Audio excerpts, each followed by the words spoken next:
Volt már olyan, hogy rákerestél a Killfish szóra, és hirtelen megállt benned az ütő. Killfish. Gyilkos hal.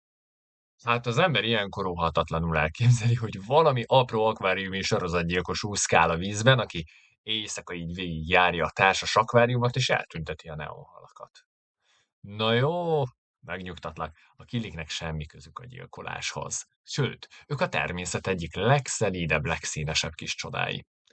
A név eredete ugyanis nem az angol kill, hanem a holland kill vagy kille szó. Na most ez annyit jelent, mint kis patak, csatorna, mocsárárok.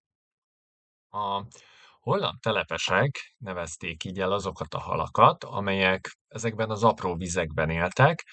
Tehát a killifish valójában annyit tesz, hogy árokhal vagy patakhal. Szóval semmi dráma vagy horrorfilm. Na persze ragadozók, de hát az akváriumi halak többsége az.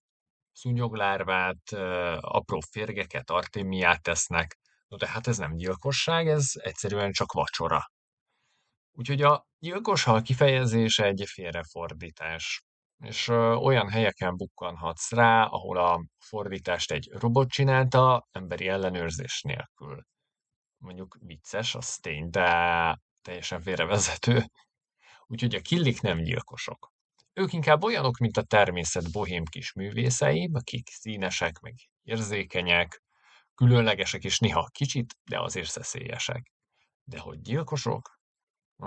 Azt azért nem. Szóval, ha legközelebb valaki azt mondja, hogy gyilkos hal, csak mosolyogj, és meséld el nekik a holland árkok történetét. Hidd el, imádni fogja.